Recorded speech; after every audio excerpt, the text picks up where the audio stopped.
ৰাজহুৱাভাৱে গৌৰৱ গগৈয়ে স্বীকাৰ কৰিলে পাকিস্তান যোৱাৰ কথা 2013 চনত পাকিস্তানলৈ গৈছিল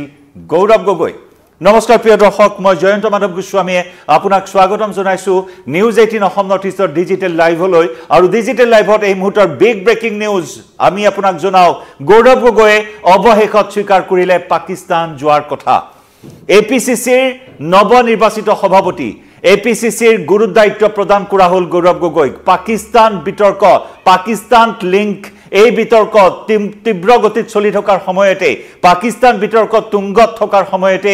এপিসিসিৰ সভাপতিৰ দৰে দায়িত্ব অৰ্পণ কৰা হৈছিল গৌৰৱ গগৈক আৰু তাৰ পিছতে গৌৰৱ গগৈয়ে অৱশেষত স্বীকাৰ কৰিলে পাকিস্তান যোৱাৰ কথা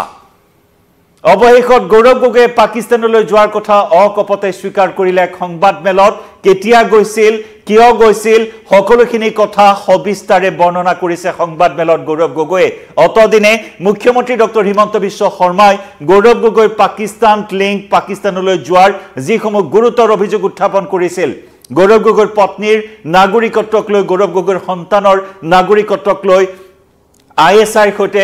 লগ কৰাৰ পৰা আৰম্ভ কৰি পাক সেনা বিষয়াক সাক্ষাৎ কৰালৈ একাধিক গোচৰ একাধিক অভিযোগ উত্থাপন কৰিছিল গৌৰৱ গগৈৰ বিৰুদ্ধে আৰু সেই বিতৰ্ক সন্দৰ্ভত কোনো ধৰণৰ মন্তব্য কৰাৰ পৰা বিৰত আছিল অতদিনে গৌৰৱ গগৈয়ে সাংবাদিকে বাৰে বাৰে প্ৰশ্ন উত্থাপন কৰে গৌৰৱ গগৈক যে আপুনি গৈছিল নে নাই পাকিস্তানলৈ কৈ দিলে সকলো শেষ হৈ যাব কিন্তু গৌৰৱ গগৈয়ে কৈছিল যে মই এতিয়াই একো নকওঁ নকআউট পাঞ্চৰ বাবে মই অপেক্ষা কৰি আছো নকআউট পাঞ্চ মুখ্যমন্ত্ৰী ডক্টৰ হিমন্ত বিশ্ব শৰ্মাক নকআউট পাঞ্চ মাৰিবৰ বাবে ৰৈ থকাৰ কথা উল্লেখ কৰিছিল গৌৰৱ গগৈয়ে আনহাতে মুখ্যমন্ত্ৰী ডক্টৰ হিমন্ত বিশ্ব শৰ্মাই 10 ছেপ্টেম্বৰ ডেডলাইন বান্ধি দিছিল সময়সীমা নিৰ্ধাৰণ কৰিছিল যে 10 ছেপ্টেম্বৰত সকলো ৰাজহুৱা কৰিব সকলো জলপট হৈ পৰিব মুখ্যমন্ত্ৰীৰ প্ৰতিটো অভিযোগৰ তথ্য প্ৰমাণ দাঙি ধৰিব গৌৰৱ গগৈৰ বিৰুদ্ধে মুখ্যমন্ত্ৰীৰ 10 ছেপ্টেম্বৰৰ সময়সীমা আৰু তাৰ সমান্তৰালকৈ গৌৰৱ গগৈয়ে পাকিস্তানলৈ যোৱা নোযোৱা প্ৰসংগত কোনো মন্তব্য কৰাৰ পৰা বিৰত আছিল আৰু সমান্তৰালকৈ কৈছিল যে বক্সিং ৰিঙত যেতিয়া প্ৰতিপক্ষই নকআউট পাঞ্চ মাৰে আৰু সেই নকআউট পাঞ্চৰ বাবে ৰৈ আছিল গৌৰৱ গগৈ কিন্তু অৱশেষত এপিসিসিৰ সভাপতিৰ দায়িত্ব গ্ৰহণ কৰাৰ পিছত গৌৰৱ গগৈয়ে ৰাজহুৱাকৈ স্বীকাৰ কৰিলে ৰাজহুৱাকৈ তেওঁ ঘোষণা কৰিলে যে হয় মই পাকিস্তানলৈ গৈছিল কেতিয়া গৈছিল পাকিস্তানলৈ সেই কথাও গৌৰৱ গগৈ উল্লেখ কৰিছে তেওঁ কৈছে যে মোৰ পত্নীয়ে 2011 চনত পাকিস্তানত এটা এনজিঅ'ত কাম কৰিছিল পাকিস্তানত আসলতে এটা আন্তঃৰাষ্ট্ৰীয় এনজিঅ'ত কাম কৰিছিল আন্তঃৰাষ্ট্ৰীয় অনুষ্ঠান এটা তেওঁ কাম কৰিছিল আৰু সেই সূত্ৰে পাকিস্তানলৈ গৈছিল দক্ষিণ এছিয়াৰ এটা প্ৰকল্পৰ বাবে তেওঁ পাকিস্তানলৈ গৈছিল পাব্লিক ইন্টাৰেষ্টৰ এটা প্ৰকল্প এটা ৰাজহুৱা এটা প্ৰকল্পৰ বাবে দক্ষিণ এছিয়াৰ এটা প্ৰকল্পৰ বাবে তেওঁ পাকিস্তানলৈ গৈছিল এটা আন্তঃৰাষ্ট্ৰীয় এনজিঅ'ত কাম কৰি থকাৰ সময়ছোৱাত আৰু 2015 চনলৈ কাম কৰিছিল 2013 চনত মই এবাৰ পাকিস্তানলৈ গৈছিল ভাৰত চৰকাৰৰ নীতি নিয়ম অনুসৰি পাকিস্তানলৈ যোৱাৰ কথা সংবাদ মেলত উল্লেখ কৰিলে গৌৰৱ গগৈয়ে আৰু কিছু কথা উল্লেখ কৰিছে সংবাদ মেলত আৰু বহুখিনি কথা উল্লেখ কৰিছে সংবাদ মেলত 2013 চনত যোৱাৰ কথা তেওঁ স্বীকাৰ কৰিলে কিন্তু তাৰ সমান্তৰালকৈ যদি চোৱা হয় মুখ্যমন্ত্ৰী ডক্টৰ হিমন্ত বিশ্ব শৰ্মাই গৌৰৱ গগৈৰ পত্নীৰ পাকিস্তান লিংক লগতে গৌৰৱ গগৈ পাকিস্তানলৈ যোৱাৰ প্ৰসংগত এসআইটি গঠন কৰি দিয়া হৈছিল যি এসআইটিয়ে দিল্লীত গৈ পাঞ্জাবত গৈ ৱাঘা সীমান্তত গৈ বিভিন্ন ধৰণৰ অভিযান বিভিন্ন ধৰণৰ তদন্ত চলালে দিল্লীত থকা পাক উচ্চায়ুক্তত কৰ্মৰত অসমৰ কৰ্মচাৰীৰ সৈতেও বহুখিনি তথ্য সংগ্ৰহ কৰাৰ দৰে বহু বিস্ফোৰক তথ্য লাভ কৰাৰ কথা এসআইটিয়ে দাবী কৰিছিল আৰু সেই দাবীসমূহৰ বিপৰীতে গৌৰৱ গগৈয়ে অৱশেষত মানি ললে পাকিস্তানলৈ যোৱাৰ কথা এয়া এক ৰাজনৈতিক অভিসন্ধি বিজেপিৰ মুখ্যমন্ত্ৰী ডক্টৰ হিমন্ত বিশ্ব শৰ্মাৰ কংগ্ৰেছ হাই কমাণ্ডৰ ওচৰত গৌৰৱ গগৈৰ ভাৱমূৰ্তি ম্লান কৰিবৰ বাবে এনে ধৰণৰ অভিযোগ জাপি দিয়াৰ কথা গৌৰৱ গগৈ আজি উল্লেখ কৰিলে কিন্তু তাৰ প্ৰত্যুত্তৰ কংগ্ৰেছ হাই কমাণ্ডে দিয়াৰ কথা উল্লেখ কৰিলে এপিসিসিৰ সভাপতি হিচাপে গৌৰৱ গগৈক নিৰ্বাচিত কৰি হিমন্ত বিশ্ব শৰ্মাৰ অভিযোগৰ প্ৰত্যুত্তৰ দিয়াৰ কথাও গৌৰৱ গগৈয়ে উল্লেখ কৰিলে সংবাদ মেলত কিন্তু তেওঁ স্বীকাৰ কৰিলে যে হয় মই পাকিস্তানলৈ গৈছিল কি কৈছিল সংবাদ মেলত গৌৰৱ গগৈয়ে আটাইখিনি কথা আটাইখিনি ভাষ্য আমি আগবঢ়াই লৈছো আপোনাৰ সন্মুখত आज से लगभग 14-15 साल पहले आज से लगभग 14-15 साल पहले मेरी धर्मपत्नी, जो पब्लिक पॉलिसी की एक जानी मानी विशेषज्ञ है, वो एक साल एक इंटरनेशनल प्रोजेक्ट जो दक्षिण आसिया में काम कर रहा है क्लाइमेट चेंज पर, वो एक साल उस समय आज से 14-15 साल 11 में हैं, तब वो एक साल वहाँ पे थी और दक्षिण आसिया के उस प्रोजेक्ट को लेकर एक साल वो पाकिस्तान में रही और फिर वो 12-13 में इंडिया में आई और तब से वो काम करी और फिर उन्होंने 15 में एक नई नौकरी ले ली। तो अगर उन्होंने या मैंने, जब वे उस संस्था में थे, तो मैं भी आज से 11 साल पहले, 12 साल पहले, हाँ मुझे भी याद नहीं अभी ढंग से, 2013 की बात, मैं भी 2013 में एक बार जब उनके साथ में गया, तो इसी बात का, अब ये जो इनका तो रोटी ही मानहानि है, का काम ही मानहानि है, तो इस बात को लेकर वो बार बार अपना एक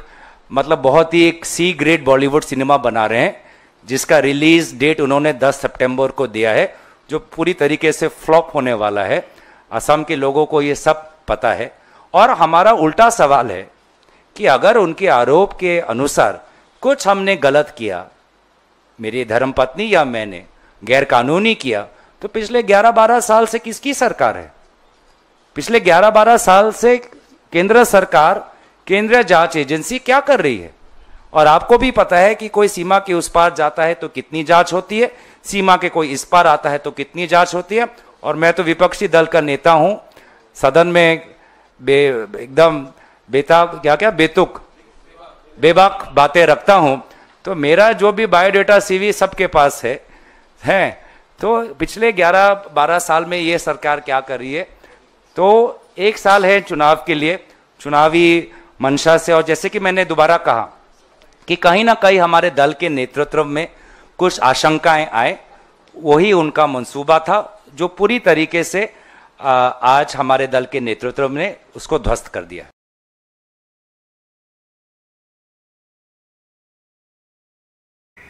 और क्या गौरव गगৈৰ भाष्য সংবাদমেলত मुख्यमंत्री डॉक्टर हिमंत विश्व शर्माই मने सजा काहिनीरे তেওঁৰ বিৰুদ্ধে এই সময় অভিযোগ অনাৰ কথাতে উল্লেখ কৰিছে। 10 সেপ্টেম্বৰ এখন সি গ্ৰেডৰ সিনেমা মুকলি দিব মুখ্যমন্ত্ৰী গৰাকী, কিন্তু ফ্লপ হ'ব সেই সিনেমাখন। এয়া গৌৰৱ গগৈৰ ভাষ্য, গৌৰৱ গগৈৰ মন্তব্য আৰু মানহানিৰ কথাতে উল্লেখ কৰিছে, আৰু মানহানিৰ কথা বিজেপিৰ পৰম্পৰা বুলি তেওঁ উল্লেখ কৰিছে। গতিকে এনে ধৰণৰ যি বাকযুদ্ধ অতদিনে তুংগত চলি আহিছিল, পাকিস্তানলৈ যোৱাৰ কথা মুখ্যমন্ত্ৰী গৰাকীয়ে দাবী কৰি আহিছিল, পাকিস্তানত গৈ ইছলামাবাদৰ এখন হোটেলত থকাৰ কথা উল্লেখ কৰিছে। পাক সেনা বিষয়াৰ, এজন শীৰ্ষ পাক সেনা বিষয়াৰ সৈতে সাক্ষাৎ কৰিছিল গৌৰৱ গগৈয়ে। আনহাতে আলী তাকিৰ শেখ, যিটো এনজিঅ'ত কাম কৰিছিল গৌৰৱ গগৈৰ পত্নী এলিজাবেথ কলবান গগৈয়ে, সেই আলী তাকি শেখ ISIৰ সৈতে ঘনিষ্ঠ ভাৰত বিৰোধী কাৰ্যকলাপত জড়িত থকা এজন ব্যক্তি, আৰু সেই ব্যক্তিৰ এনজিঅ'ত কাম কৰিছিল এলিজাবেথ কলবান গগৈয়ে, আৰু তাৰ পিছত সঘনাই পাকিস্তানলৈ গৈছিল, আৰু গৌৰৱ গগৈ কেইবাবাৰো পাকিস্তানলৈ যোৱাৰ কথা উল্লেখ কৰিছিল। ইতিমধ্যে সংবাদমেলত গৌৰৱ গগৈয়ে ক'লে যে হয় 2013 চনত গৈছিল, এবছৰৰ বাবে যেতিয়া 2011 চনত এলিজাবেথ কলবান গগৈয়ে এলিজাবেথে 2011 চনত এবছৰৰ বাবে সেই এনজিঅ'টোত কাম কৰিছিল, আৰু যাৰ বাবে দক্ষিণ এছিয়াৰ এটা প্ৰকল্পৰ বাবে, ক্লাইমেট চেঞ্জ এটা প্ৰকল্পৰ বাবে তেওঁ পাকিস্তানলৈ গৈছিল। 2013 চনত গৈছিল, আৰু তাৰ পিছত পুনৰ 2015 চনত পত্নীৰ সৈতে এবাৰ পাকিস্তানলৈ যোৱাৰ কথা স্বীকাৰ কৰিলে গৌৰৱ গগৈয়ে। মুঠৰ ওপৰত এতিয়া গৌৰৱ গগৈয়ে প্ৰত্যাহ্বান জনাইছে হিমন্ত বিশ্ব শৰ্মাক, যদি আইনী কিবা ব্যৱস্থা আছে, যদি অপৰাধ হয়, তাৰ বাবে তেওঁ সাজু আছে। কিন্তু তেওঁৰ স্পষ্ট কথা, স্পষ্ট মত যে কংগ্ৰেছ হাইকমাণ্ডত গৌৰৱ গগৈৰ ভাৱমূৰ্তি ম্লান কৰাৰ বাবেই হিমন্ত বিশ্ব শৰ্মাই এইসমূহ অভিযোগ উত্থাপন কৰিছে গৌৰৱ গগৈৰ ওপৰত, কিন্তু তাৰ প্ৰত্যুত্তৰ কংগ্ৰেছ হাইকমাণ্ডে দিছে। কংগ্ৰেছ হাইকমাণ্ডে গৌৰৱ গগৈৰ ওপৰত সম্পূৰ্ণ আস্থা বিশ্বাস ৰাখি APCCৰ সভাপতিৰ দৰে দায়িত্ব অৰ্পণ কৰি মুখ্যমন্ত্ৰীৰ সেই অভিযোগক এক প্ৰকাৰ প্ৰত্যুত্তৰ দিয়াৰ কথা উল্লেখ কৰিলে গৌৰৱ গগৈয়ে। APCCৰ সভাপতি দায়িত্ব অৰ্পণ কৰাৰ পাছতে অৱশেষত গৌৰৱ গগৈয়ে মুখ খুলিলে, পাকিস্তান যোৱাৰ প্ৰসংগত স্বীকাৰ কৰিলে যে হয় মই পাকিস্তানলৈ গৈছিলোঁ। আকৌ এবাৰ আগবঢ়াম গৌৰৱ গগৈৰ ভাষ্য।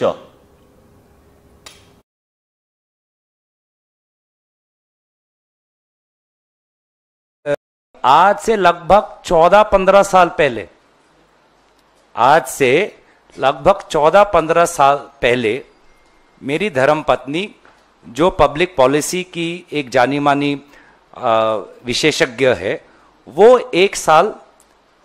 एक इंटरनेशनल प्रोजेक्ट जो दक्षिण आसिया में काम कर रहा है क्लाइमेट चेंज पर, वो एक साल उस समय, आज से 14-15 साल 11 में हैं, तब वो एक साल वहाँ पे थी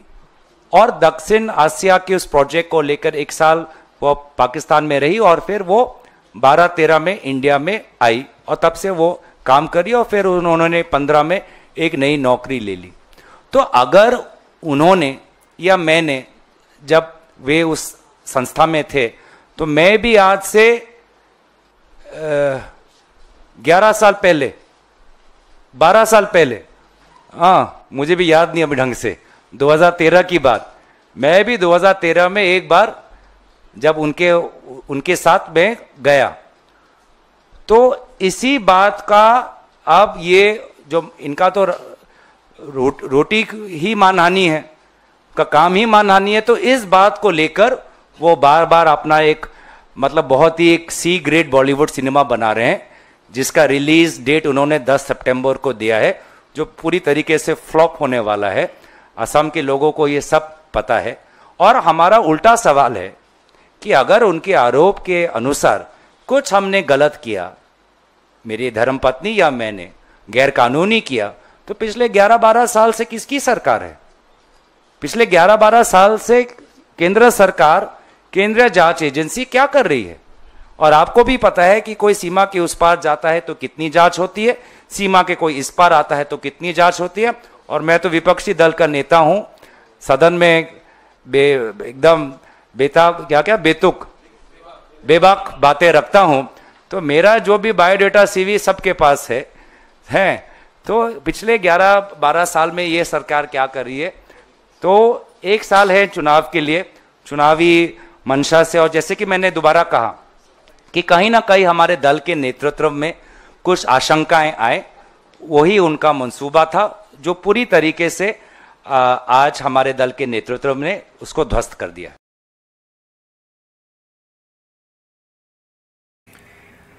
আৰু এখন দেশলৈ সীমা পাৰ হৈ যোৱা এখন দেশলৈ কিমান ধৰণৰ আনুষ্ঠানিকতা নীতি নিয়মৰ মাজেৰে যাব লাগে, আৰু সেই নীতি নিয়মৰ মাজেৰেই তেওঁ পাকিস্তান ভ্ৰমণৰ কথা উল্লেখ কৰিছিল। ভাৰত চৰকাৰৰ নীতি নিয়ম অনুসৰি পাকিস্তানলৈ যোৱাৰ কথা উল্লেখ কৰিছে গৌৰৱ গগৈ এই সংবাদমেলত। 2013 চনত তেওঁ গৈছে,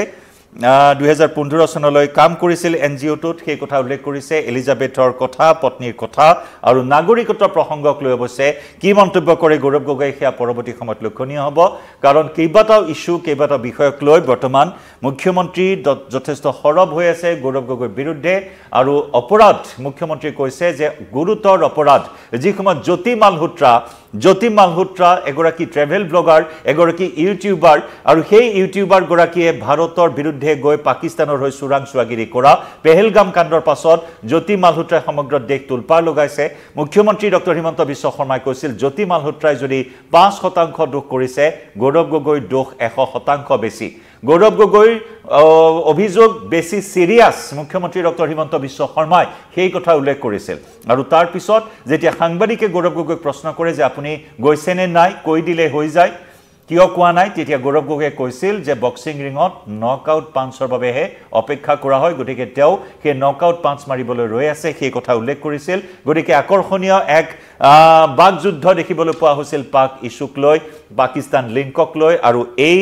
বিতৰ্ক, এই অভিযোগ সন্দৰ্ভত অৱশেষত মুখ খুলিলে গৌৰৱ গগৈয়ে। সংবাদমেল সম্বোধন কৰি মুখ্যমন্ত্ৰীৰ অভিযোগৰ এই উত্তৰ দিলে গৌৰৱ গগৈয়ে যে হয়, মই পাকিস্তানলৈ গৈছিলোঁ। উল্লেখযোগ্য যে শেহতীয়াকৈ ৰিপুণ বৰাও এই বিতৰ্কত সাঙুৰ খাইছে। যোৱা দেওবাৰে গৌৰৱ গগৈৰ 3টা অভিযোগৰ স্বীকাৰোক্তি প্ৰদান কৰিছিল যে হয়, পাকিস্তানৰ পৰা, পাকিস্তান চৰকাৰৰ পেৰুলত আছিল গৌৰৱ গগৈৰ পত্নী। গৌৰৱ গগৈৰ পত্নী এলিজাবেথ ব্ৰিটিছ নাগৰিক, ভাৰতীয় নাগৰিকত্ব এতিয়াও নাই। 2 সন্তান, গৌৰৱ গগৈৰ 2 সন্তানো ভাৰতীয় নাগৰিক নহয়। সেই 3টা স্বীকাৰোক্তি প্ৰদান কৰিছিল। আৰু তাৰ পিছত মুখ্যমন্ত্ৰীয়ে ৰিপুণ বৰাৰ ভাষ্য লিপিবদ্ধ কৰা হ'ব বুলি উল্লেখ কৰিছিল।